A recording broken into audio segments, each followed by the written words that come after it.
大家好啊，欢迎观看我们新一集的钢铁雄鹰4啊。那么时隔许久，终于是继续回来玩钢铁雄鹰4了。根据之前发的投票结果显示呢，大家还是最想看 TNO， 那么我们就给大家带来这个模组。虽然决定我们要玩哪一个模组，但是问题又出现了，那就是我们究竟要玩这个模组中的哪一个国家呢？我看了一下频道里的留言啊，包括之前也有人跟我说想让我做这个道祖且长，是 TNO 的一个子模组。大家不用担心，那个模组一定会玩的。但是今天我们先不玩啊，之前我们玩过美国，这一次呢，我们就来玩一下德国。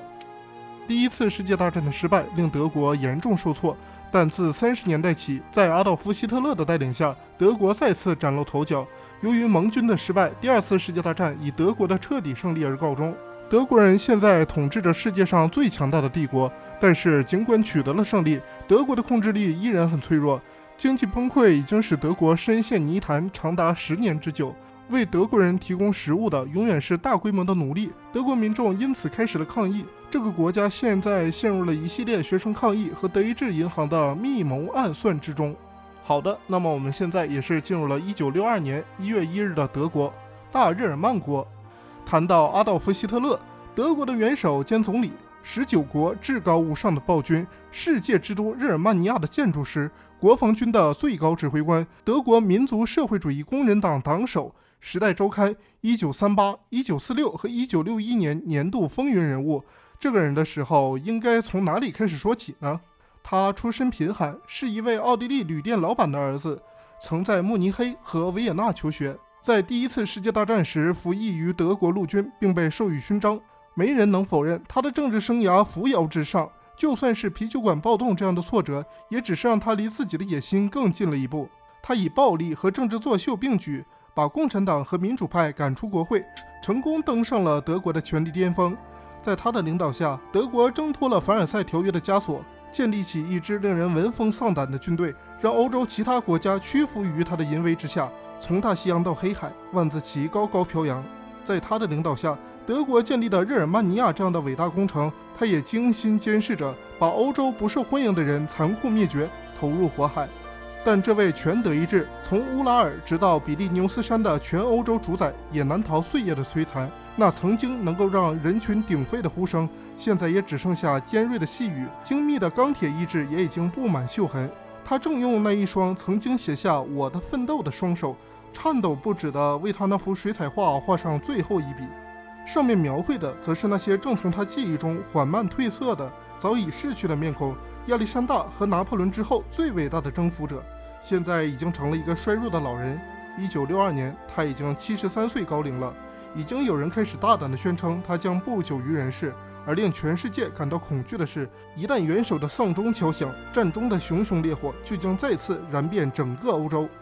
在优越的民族社会主义世界秩序之下，过着更充实的生活，被这美好承诺引燃的大众革命烧尽了往日的颓废，捣毁了一切的一切。随之而来的是数十年的经济管理不善和遍地的废墟，生存空间理论基本也未得到证实，更甭论实现了。日耳曼尼亚这样的伟大项目也落入了同样的境地，成为了德国自我毁灭的催化剂。奴隶制起初只不过是种族灭绝的权宜之计，最终却整整摧毁了一代人所能创造的生产力和纳粹党的信仰。纳粹党盯紧了德国国防军的钱包，却未能抑制住这股贪腐风气，反倒令德国现状雪上加霜，德国走进了死胡同。民族社会主义工人党有2大原则，其一，他把持真正的意识形态；其二，他是德国唯一权力机构。党用这2个原则奋战取胜，牢牢地控制了如今世界上最强大的帝国。时间来到了1962年，党卫军政变未遂，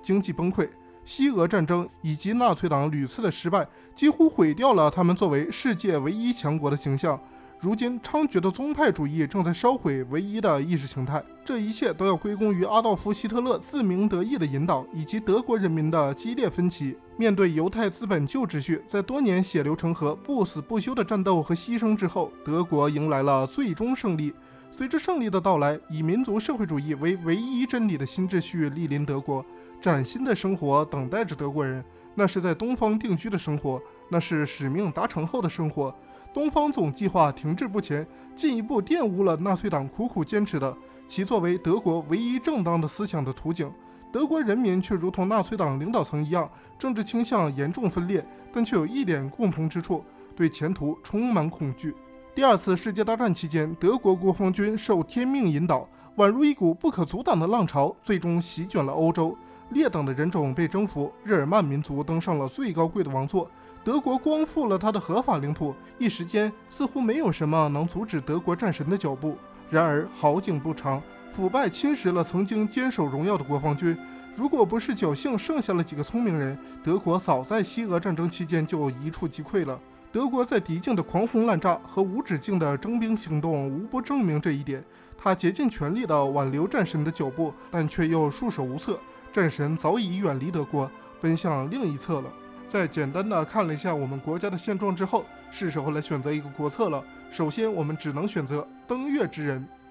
这是属于我们的胜利。经过数十年枯燥乏味的研究工作，以及期间不断的技术突破，我们终于走到了今天。在科学家的领导下，德意志航天航空中心准备启动人类有史以来最伟大的计划——首次人类登月。登月计划的成功将会是伟大祖国将原子能武器化以来的又一场无与伦比的科学胜利。太空竞赛只能就此落幕，民族社会主义将再次向堕落的美国和落寞的日本宣告它的胜利。元首万岁！日本和美国舰队在阿留申群岛附近长达数周的紧张对峙已经结束。虽然冲突已经避免，但太平洋两岸的两个超级大国的敌意仍然处于第二次世界大战以来的前所未有的水平。虽然现在暂时是和平了，但它无时无刻都在提醒着人们，世界曾多么接近战争。一旦他们打起来，我们就胜利了。在混乱的德国政治中，阿尔伯特·施佩尔是常被忽略的人物，但实际上他却是一位重要的棋手。他本来是一名职业建筑师，自希特勒掌权时，施佩尔便成了他的朋友。他被未来元首那令人折服的雄辩和对德国的宏伟计划所吸引，而希特勒也与施佩尔情投意合。当他看到施佩尔的作品后，他很快就把这位年轻的建筑师调到党的最高层，让他负责设计几十座公共建筑。战争改变了一切，在冲突最为艰难之时，他曾经被任命为军备部长。在这期间，他性格中的机会主义一面越发凸显。德国生产激增，他得以施展自己的价值，而他对战争的主要贡献，则是发明了一种永远改变德国的事物——奴隶制。成千上万的劣等人和战俘在军工复合体中流汗流血，以血肉维持着德国战争机器的运转。战后，他意气风发，勾勒出德意志国的宏伟之巅日耳曼尼亚。这新的世界之都本以为会让罗马、巴黎和世界上所有的伟大城市都黯然失色，但随后的崩溃摧毁了经济，也摧毁了他的梦想。一段时间过后，他发泄完情绪，他开始意识到奴隶制是造成崩溃的首要原因，因此他踏出了最为投机的一步，开始反对奴隶制，要求改革。现实永远超乎想象，没过多久，他竟然就成为了要求变革的大型改革派的核心人物。强大的洪流裹挟着他前进，他决定随波逐流，并一心希望没人会揭露他犯下的错误。无论好与坏，阿尔伯特·施佩尔都以自己的方式重塑了德国，也永远改变了德国建筑的风格与社会。他是德国的国家设计师，永远都是。德国就是我最伟大的作品。虽然首次将人类送入太空的是美国人，但元首却自豪地宣布，德国成功登月，已令德国在这场竞赛中稳操胜券。而我国宇航员的照片已经使得他成为了德国英雄的典型。国家计划在首都举办一场盛大的庆典，期间准备向宇航员们颁发铁十字勋章，并宣布整个德国举行为期1周的庆祝活动。虽然美国和日本都向我国发送了简短的祝贺，但随后美国宣布要成为首个在月球上建立常驻基地的国家。不久后，日本也宣布要成为第一个登陆火星的国家。我们现在已经到达了致远的边疆。尽管出于相同的利益，我们与日本在第二次世界大战期间建立起了牢固的盟友关系，但此后我们和日本帝国的外交关系便进入了寒冬期。如今我们需要同样争夺远东的控制权，这也意味着是时候重新回暖与日本人的敌人美利坚合众国的外交关系。尽管我们此前曾是水火不容的敌人，尽管我们有着不同的政治哲学，尽管我们有着一言难尽的过去，但是一旦我们的外交关系得以恢复，那么我们便能够挡住武士之国的刀刃，令旭日之国就此陨落。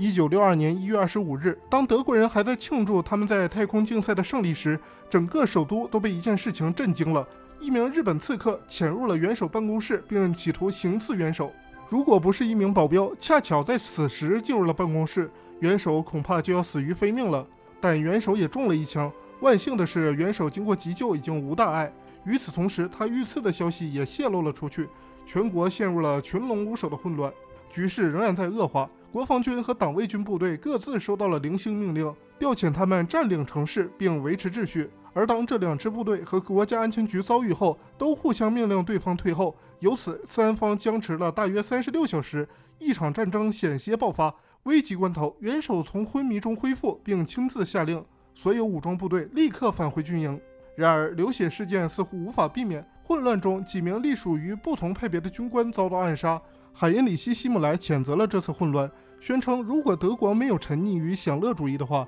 这场冲突本来是可以避免的。同时他开始下令勃艮第内的党卫军部队做好准备，一旦元首需要协助，他将立即出发维持德国境内的秩序。本应该独立于他的德国党卫军也开始公开支持他的声明。这次的变故说明帝国急需一位继承人，但国会目前仍然处于休会期，无法发挥作用。随着刺杀事件暴露在阳光下，德日关系也降至历史冰点。虽然日本方面拒不承认派出过刺客，但德国国防军高级将领已经接到命令，随时做好最坏的准备。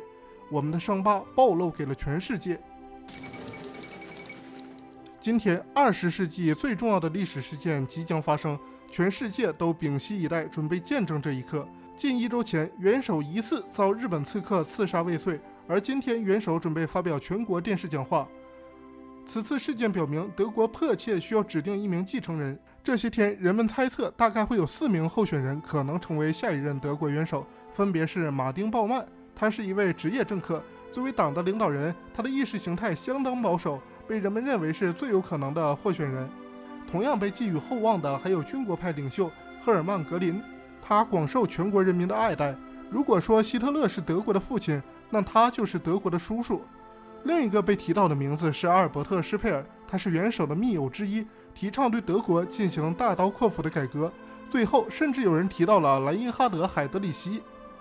如果他成为继承人，德国和党卫军之间的敌对关系就将宣告结束。元首进行着漫长的演讲，他反复强调当今德意志的力量，有时又仿佛失去思路，变得语无伦次。最终，元首举起了他颤颤巍巍的手，宣布他选择的继承人是改革派阿尔伯特·施佩尔。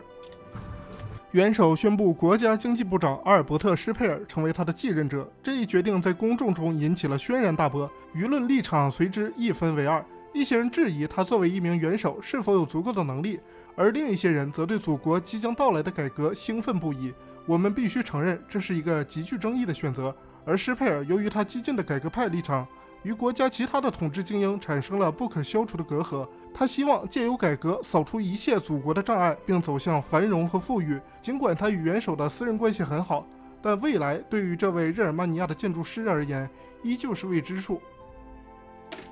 1962年年初，由学生团体主导的抗议活动有越演越烈的趋势，警察的执法行动也越来越变得极端，而这又促使学生运动进一步走向暴力和激进化。随着局势进一步恶化，学生和秩序警察的矛盾一触即发，随时有导致恶性冲突和流血事件的可能。施佩尔先生就此命令秩序警察收缩，以避免其和学生发生冲突的可能。阿尔伯特·施佩尔站在窗边，希特勒一边喃喃自语，一边拖着步伐走进房间。他那蓝色的眼睛定格在他脸上，然后微微一笑，慢慢走到了他老朋友的身边，一起沐浴在阳光下。他对他打了个招呼，并举起颤颤巍巍的手臂向他致意，但这样做使得他身体失去了平衡，导致他呻吟着踉跄了几步。施佩尔条件反射地抓住这位老人的胳膊，并小心地将他扶住。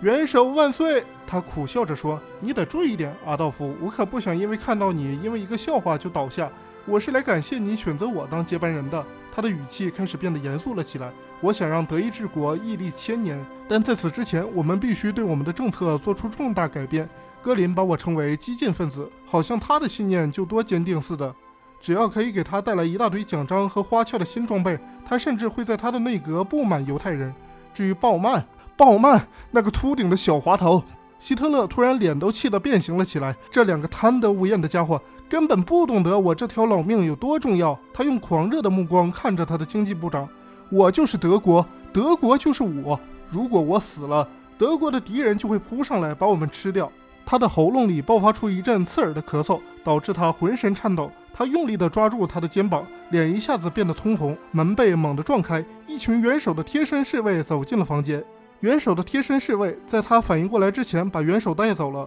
一旁中里不时传出的滴答声将他的思绪拉回现实。元首的病情恶化了，年迈的元首已经意识到他老迈的躯体无法承载他的野心，也许是时候选择一位继承人，将他的权柄和未竟的事业一并交付于他。但随着元首的健康每况愈下，可以确信的是，元首的职责将逐渐交付给他的继承人，身上的责任也将越发沉重。然而，元首的决定并不能解决一切，其他3位的潜在候选者正在对元首的权力虎视眈眈，他们之间的阴谋也已经早就埋下了。德国人民也许不会知道，但是一场内战可能很快就会发生。当国家经济部长施佩尔被元首任命为继承人后，理所应当的，我们应该采取一种更为友善的政策去接触学生和抗议团体。或许当我们全身心地接纳学生运动，倾听他们的诉求后，学生们就会主动停止在全国主要城市爆发的暴力抗议示威活动。就算事与愿违，也能证明我们元首是一位务实主义者，这也将为我们赢得学生的爱戴。施佩尔的手很快就会接过元首赋予的权柄，捧起这个德国的圣杯。然而，国内许多重要的机构部门对这个消息反应不一，其中态度最糟糕的可能就是德国国防军，他们对于新元首可能会相当不满。为了维持祖国的稳定和秩序，我们必须立即开始安抚躁动的德国国防军。